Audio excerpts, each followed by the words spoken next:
Bonjour tout le monde. So my presentation today will be in French, but I'm happy to take any questions in English and even a little bit of Spanish. I can try to manage that.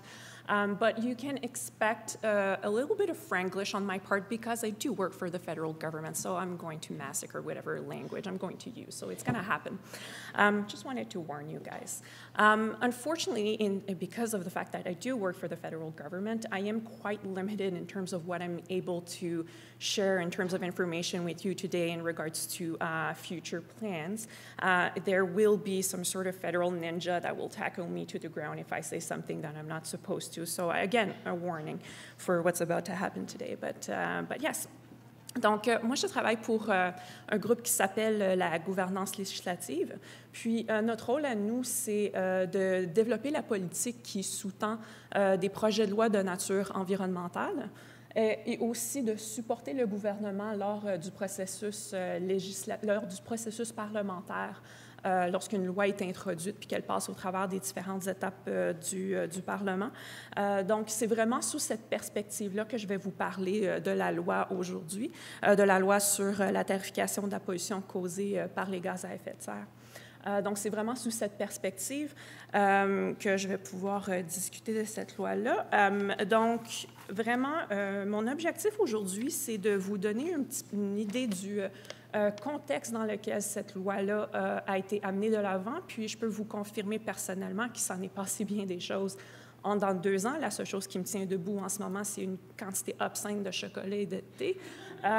Donc, ça a été très, très occupé dans les dernières années. Aussi, j'aimerais ça vous dresser un portrait assez général de la loi pour vous donner une petite idée de comment qu'elle fonctionne. Puis, si on a le temps, on va discuter des choses qui sont à venir, des éléments qui sont à venir dans le dossier de la tarification de la pollution causée par les gaz à effet de serre.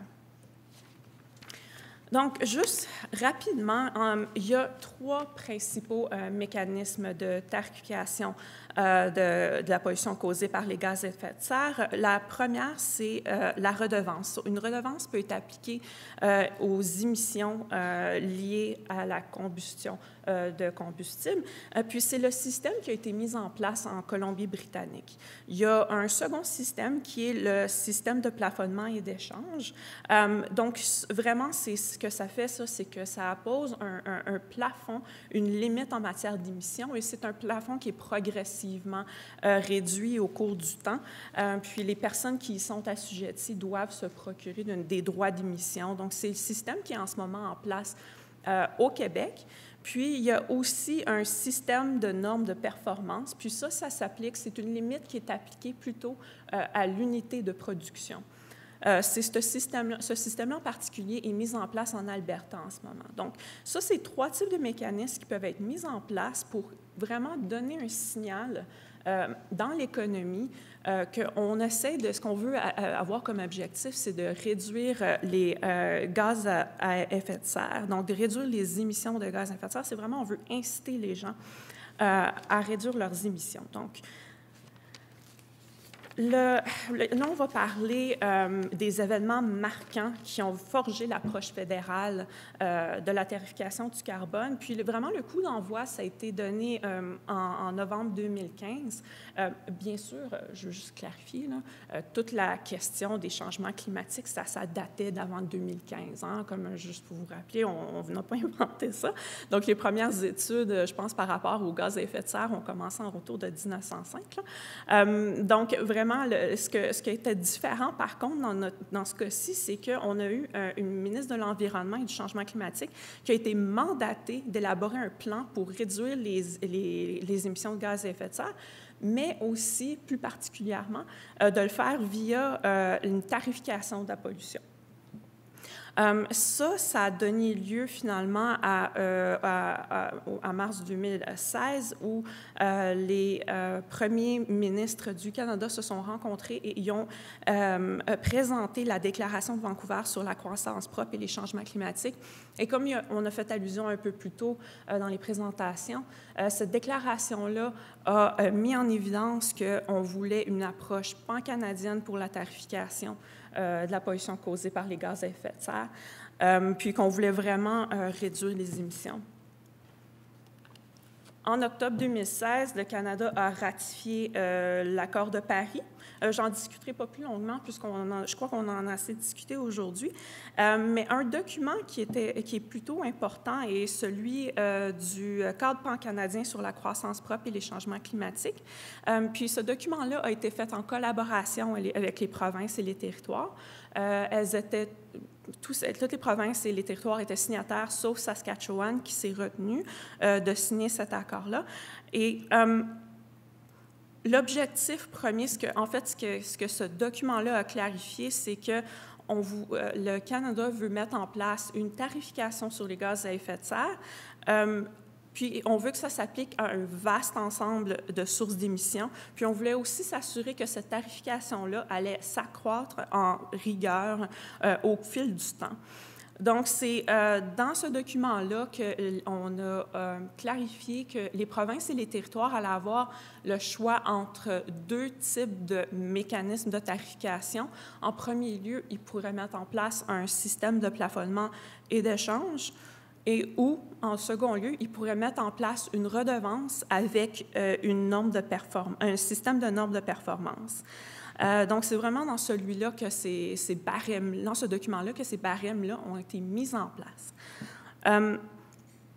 Le document de mai 2017 est aussi un document extrêmement important, puis que, selon moi, qui ont apposé les fondements même de la loi sur la tarification de la pollution causée par les gaz à effet de serre, que je vais appeler la loi à partir de maintenant parce que c'est absolument un nom ridiculement long. Donc, ce document technique-là a été publié pour des fins de consultation avec les provinces, les territoires, avec les parties réglementées, les parties intéressées, puis aussi pour les citoyens. Puis, ce que ce document-là a mis en évidence est que dans le cas où il y a une province ou un territoire qui n'ont pas en place un système de tarification qui rencontre la norme fédérale, ça va être un système de tarification fédérale qui va s'appliquer. Donc, on va remplir les lacunes. Aussi, dans le cas où on a affaire avec une province ou un territoire qui ont en place un système de tarification qui ne rencontre pas la norme fédérale, nous, on va s'assurer de combler les lacunes. Donc, comme vous voyez, ce qu'on a vraiment envisagé pour le système de tarification fédérale, c'est un respect de l'espace qui est occupé par les provinces et les territoires. Aussi, ce que ce document-là a clarifié, c'est la norme fédérale elle-même. Qu'est-ce que je veux dire par ça? Donc, on a clarifié qu'une tarification de la pollution sur les gaz à effet de serre serait appliquée à l'ensemble du Canada, puis qu'on allait commencer, là, en ce moment, on serait au niveau de 20 $ la tonne de CO2, d'équivalent de CO2. Puis cette tarification-là augmente de 10 $ à chaque année pour finalement se rendre à un maximum de 50 $ en 2022. Aussi, ce que ce document-là a clarifié, ça serait l'approche fédérale, comment que le système de tarification fédérale allait fonctionner. Donc, ce qu'il a détaillé, c'est qu'il allait avoir en premier lieu une redevance sur les combustibles, mais qu'on allait aussi mettre en place un système de tarification fondé sur le rendement, que je vais appeler STFR à partir de maintenant. Puis ce système-là va s'appliquer aux émissions excédentaires des installations industrielles. Je vais vous expliquer un petit peu plus en détail qu'est-ce que ça veut dire un peu plus tard dans ma présentation. En janvier 2018, on a publié 2 documents, encore une fois, pour des fins de consultation avec les provinces, les territoires, avec les futures parties réglementées, puis les parties intéressées. Donc, on a publié le cadre de réglementation du système de tarification fondé sur le rendement, dans lequel on a donné un petit peu plus de détails sur le STFR, puis qu'on a clarifié qu'en fait, que le STFR, du moins qu'on proposait que le STFR s'applique aux installations industrielles qui ont des émissions de 50 kilotonnes de CO2 par année. Et on a aussi publié la proposition législative concernant la loi sur la tarification de la pollution causée par les gaz à effet de serre, ce qui était, si je comprends bien, là, une première pour Environnement et Changement climatique Canada. C'était l'équivalent de publier un brouillon de projet de loi, ce qu'on a fait. Puis, ce n'est pas vraiment dans notre habitude de publier ce genre de document-là pour consultation publique. Donc, ça, c'était vraiment une première. Puis, le 21 juin, c'est à ce moment-là où la loi elle-même est entrée en vigueur. Elle a reçu la sanction royale. Donc, c'est une loi qui, en ce moment, est en vigueur partout au Canada. Les provinces et les territoires avaient jusqu'au 1er septembre pour nous soumettre leur propre plan par rapport à leur système de tarification qu'ils veulent mettre en place. Puis la raison pourquoi on a donné ce délai-là, c'est parce qu'on avait besoin d'évaluer si chacun de ces systèmes-là rencontre ou non la norme fédérale. Puis c'est ce qu'on s'est affairé à faire durant cet automne. Et puis finalement, comme vous savez tous, mardi, le gouvernement a annoncé où est-ce que le système de tarification fédérale allait s'appliquer au suite de cette évaluation-là. Donc, puis on va en discuter un petit peu plus longuement bientôt. Donc, jetons un regard à la structure même de la loi. Donc, la première partie, c'est où est-ce qu'on retrouve la redevance sur les combustibles. Cette partie-là, en fait, c'est le ministre du Revenu national qui en est responsable. La partie 2, c'est où est-ce qu'on retrouve le système de tarification fondé sur le rendement. Elle s'appelle émissions industrielles de gaz à effet de serre et c'est le ministre de l'Environnement et du Changement climatique qui en est responsable. La partie 3 contient quelques articles par rapport à l'application de régimes provinciaux, alors que la partie 4 contient une disposition par rapport au rapport au Parlement. Et finalement, la loi contient de multiples annexes qui sont très importantes pour le bon fonctionnement de cette loi-ci. Donc, la première annexe, c'est où est-ce qu'on retrouve les provinces et les territoires qui sont assujettis au système de tarification fédérale. Donc, en ce moment, le système de tarification, bon, du moins avant le 23 octobre, le système de tarification ne s'appliquait nulle part puisque la liste de l'annexe 1 était vide. Mais à partir de maintenant, on y a ajouté des provinces et des territoires. Puis là, c'est ça qui a déclenché, en fait, l'application du système de tarification fédéral. Puis cette annexe-là est divisée en deux parties. La partie 1 va contenir les provinces et les territoires auxquels la redevance sur le combustible va s'appliquer, alors que la partie 2 va contenir les provinces et les territoires auxquels le STFR va s'appliquer. L'annexe 2 contient des taux de redevance. Donc, c'est vraiment une liste de taux qui s'applique à différents types de combustibles. Puis, ces taux-là sont différents d'année en année. Donc, on a prévu les taux jusqu'en 2022. L'annexe 3 contient une liste de 33 gaz à effet de serre ainsi que leur potentiel de réchauffement. Puisque les gaz à effet de serre n'ont pas tous le même potentiel de réchauffement. Donc, souvent, l'unité de base qu'on considère, c'est le potentiel de réchauffement du CO2. Puis, le méthane, par exemple, est 25 fois plus réchauffant, si je peux dire ça, que le CO2. Donc, l'annexe 3 contient ces informations-là.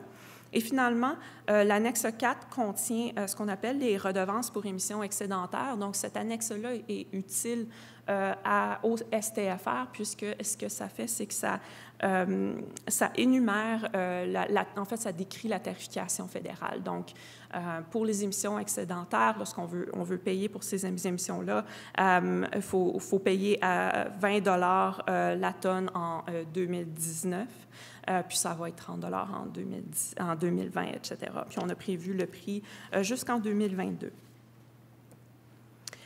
On va juste passer un petit peu de temps ici, quoique j'ai déjà dressé un bon portrait. Donc, le mécanisme de tarification, comme j'ai dit, va s'appliquer seulement lorsque une province ou un territoire est ajouté à l'annexe 1. Puis vraiment, les seules provinces ou territoires qu'on va énumérer, ce sont ceux qui ne rencontrent pas la norme fédérale ou les provinces ou les territoires qui ont demandé l'application du système de tarification fédérale. Donc c'est ça qu'on va énumérer. Puis aussi, juste quelque chose qui est important à mentionner, les revenus directs qui sont tirés de l'application de l'une ou l'autre des parties de la loi vont être retournés directement dans la juridiction ou dans l'administration, désolé, où les revenus ont été générés. Juste pour vous donner une petite idée de qu'est-ce que je veux dire quand une province ou un territoire ne rencontre pas la norme fédérale, ça peut être par exemple lorsque la province ou le territoire a en place une tarification qui n'est pas aussi élevée que la norme fédérale, comme on a mentionné. Il y a un exemple comme le Québec qui, plus tard, peut-être, bon, tout dépendant s'ils font des changements ou pas, peut-être qu'ils ne rencontreront pas la norme fédérale, mais encore là, cet exemple-là est vraiment difficile à discuter étant donné que c'est un système de plafonnement et d'échange. Mais donc, ça, c'est un exemple, c'est vraiment, ils ne rencontrent pas notre tarification. Ou encore, peut-être que le système qui a été mis en place dans la province ou le territoire ne couvre pas tous les secteurs que la norme fédérale couvre. Par exemple, s'il n'impose pas de tarification au pétrole, puis que nous, on en impose une. Donc, vous voyez, là, il y a une lacune, puis c'est dans ces situations-là que peut-être que le système fédéral pourrait s'appliquer. Donc, comme j'en ai déjà fait, j'ai déjà expliqué, la loi a deux mécanismes de tarification. Dans sa partie 1, on a une redevance sur les combustibles qui sont applicables aux combustibles fossiles, comme des combustibles liquides. Puis là, je pense à l'essence, le carburant diesel, le carburant d'aviation. Je pense à du combustible gazeux, comme le gaz naturel. Je pense aussi aux combustibles solides, comme du charbon, par exemple.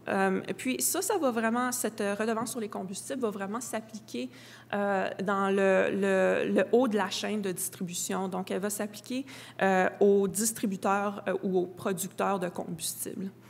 La partie 2, tant qu'à elle, va s'appliquer, encore une fois, aux provinces et aux territoires qui sont énumérés à la partie 2 de l'annexe 1, vont s'appliquer aux émissions excédentaires d'une installation industrielle. Donc, par règlement, on va prévoir une certaine limite par rapport à la production des installations industrielles. Puis, si une installation dépasse cette limite-là, ils devront payer une tarification sur les émissions qui sont excédentaires. Dans le cas où les deux parties s'appliquent, dans le cas où on a la redevance sur les combustibles qui s'applique, puis le système de tarification sur le rendement qui s'applique à une province et un territoire, on a prévu un mécanisme pour s'assurer qu'il n'y ait pas une duplication dans le paiement de la tarification. Donc, pour faire une histoire courte, si vous êtes une installation assujettie à la partie 2 de la loi, donc vous n'avez pas besoin de payer la redevance sur les combustibles en vertu de la partie 1. Mais j'ai pris un petit détour là, pour essayer de vous dire ça. C'est un petit peu plus compliqué que ça. Parce que pourquoi faire les choses simples quand on peut les faire compliquées? Malheureusement, je ne suis pas une experte sur la partie 1 de la loi, parce que comme j'ai fait allusion tout à l'heure, cette partie-là, c'est le ministre du Revenu national qui en est responsable. Donc, on n'a pas, Environnement et Changement climatique Canada n'a pas beaucoup travaillé sur cette partie-là en particulier. On a travaillé ensemble, bien sûr, de pair, mais donc, je ne suis pas une experte là-dessus, mais ce que je peux vous dire, c'est que vraiment, cette partie-là prévoit bien sûr les détails sur comment que la redevance sur les combustibles va s'appliquer. Elle établit comment que les personnes qui y sont assujetties doivent s'inscrire et, par exemple, comment ils devront payer la redevance sur les combustibles. Puis, c'est là aussi où on y retrouve le lien entre la partie 1 et la partie 2, donc tout le mécanisme sous lequel on peut obtenir une exemption du paiement de la redevance en vertu de la partie 1 lorsque nous sommes une installation assujettie en vertu de la partie 2. Puis aussi, on y retrouve d'autres formes d'exemption. Par exemple, certaines activités n'ont pas besoin, certaines personnes qui exercent une certaine activité n'ont pas besoin de payer la redevance. Puis là, je pense par exemple aux combustibles fossiles qui sont utilisés pour des fins d'agriculture. Ça ici, c'est la partie qui m'intéresse un petit peu plus. La partie 2 de la loi comprend des dispositions habilitantes. Ce que je veux dire par ça, c'est que c'est pratiquement une coquille vide. J'ai entendu ça souvent que c'est une coquille vide. En fait, c'est que pour assurer la mise en œuvre du régime de la partie 2, il va falloir vraiment mettre en place des règlements pour détailler comment que les différentes obligations vont s'appliquer aux installations assujetties. Par contre, on a quand même les grandes lignes dans cette loi-là, bien sûr. On a les grandes obligations qui sont détaillées. Puis une des obligations, c'est que les personnes qui sont assujetties à la partie 2 devront s'enregistrer auprès de la ministre de l'Environnement et du Changement climatique. Et le gouvernement a annoncé que cet enregistrement-là va débuter le 1er novembre. Il y a aussi une obligation de fournir un rapport à la fin de chaque période de conformité. Puis on peut s'attendre à ce que ce rapport-là contienne l'information à l'égard des émissions annuelles de l'installation assujettie, à l'égard des activités qui ont été pratiquées qui ont été menées par l'installation assujettie, et aussi de l'information qui ont en rapport à la limite d'émission applicable à l'installation assujettie.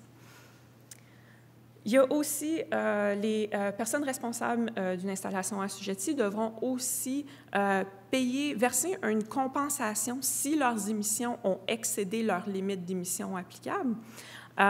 Puis avant de continuer sur cet élément-là, je pense qu'il est préférable que je vous dise que par contre, si une installation assujettie a réussi à ne pas dépasser sa limite, ils vont recevoir des crédits excédentaires qui seront émis par la ministre de l'Environnement et du Changement climatique. Et ces crédits excédentaires-là vont pouvoir être vendus, par exemple. Donc, on peut faire des transactions avec ces crédits-là. Donc, c'est vraiment une façon pour vraiment inciter les installations industrielles à diminuer leurs émissions de gaz à effet de serre. Dans le cas, par contre, d'une installation qui a dépassé sa limite d'émission, la loi prévoit que la personne devra verser compensation pour chacune de ces tonnes-là, ces tonnes de CO2 équivalentes.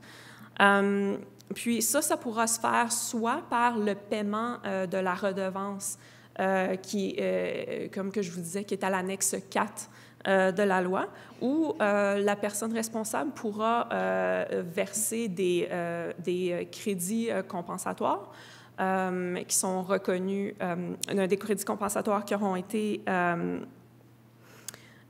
des crédits compensatoires qui auront été reconnus par règlement, si, disons, le gouvernement fédéral est intéressé à en accepter, ou encore les crédits excédentaires qui ont été émis par la ministre.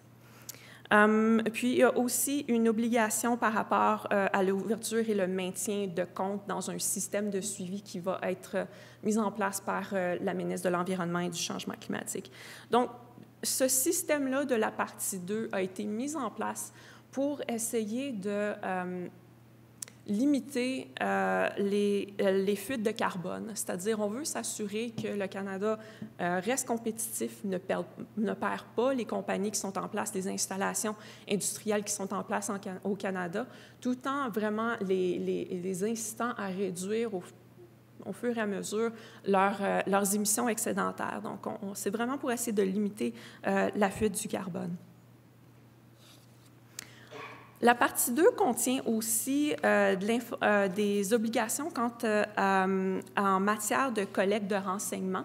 Ces obligations-là peuvent s'appliquer autant aux personnes responsables pour des installations assujetties que non.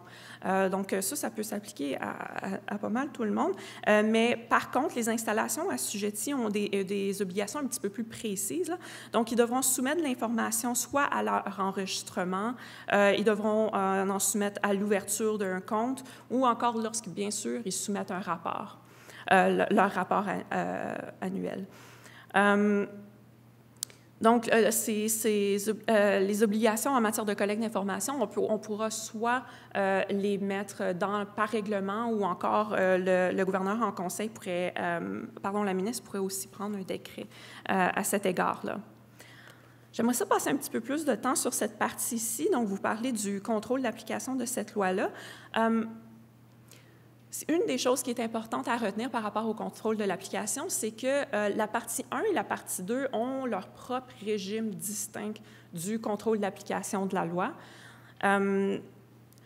La partie 2, elle, une des raisons que je pense une des raisons pour laquelle on a deux systèmes qui sont distincts, et c'est parce que les lois environnementales fédérales ont des régimes de contrôle d'application de la loi qui ont été harmonisés par le biais de la loi sur le contrôle d'application des lois environnementales. Et on a aussi vraiment utilisé les différentes lois environnementales fédérales comme modèle pour notre propre régime de contrôle d'application de la loi. Par contre, il a bien sûr fallu faire quelques modernisations. Il a fallu, donc en premier lieu, puis en second lieu, il a aussi fallu s'adapter au fait qu'on a un régime en place de tarification sur la pollution causée par les gaz à effet de serre. Donc, on a fait quelques adaptations, notamment le fait qu'on a prévu que chaque tonne d'équivalent de CO2 pour laquelle aucune compensation n'a été versée peut être une infraction distincte. Donc, ça, c'est quelque chose qu'on a prévu dans la loi, puis qu'on a fait une petite adaptation par rapport aux autres régimes de contrôle d'application de la loi qui sont dans les autres lois environnementales. Les agents de l'autorité ont les pouvoirs d'un agent de la paix, ainsi que les pouvoirs de perquisition et de saisie en vertu du Code criminel. Puis, notre loi prévoit des pouvoirs d'inspection approfondis. Aussi, les pouvoirs du tribunal, donc, il y a un régime d'imposition d'amende et des dispositions relatives à la détermination de la peine qui sont harmonisées avec la loi sur le contrôle d'application des lois environnementales. Donc, il y a une partie 3 aussi à la loi, donc j'ai clos avec la partie 2. Donc, la partie 3 de cette loi-là, en fait, elle offre l'option d'appliquer des lois provinciales et territoriales concernant les émissions de gaz à effet de serre ou au territoire domanial et aux terres autochtones lorsqu'il existe une lacune en matière d'application de la tarification de pollution causée par les gaz à effet de serre.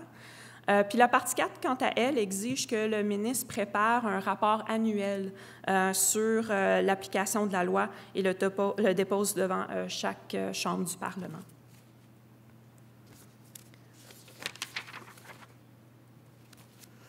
Les événements marquants à venir.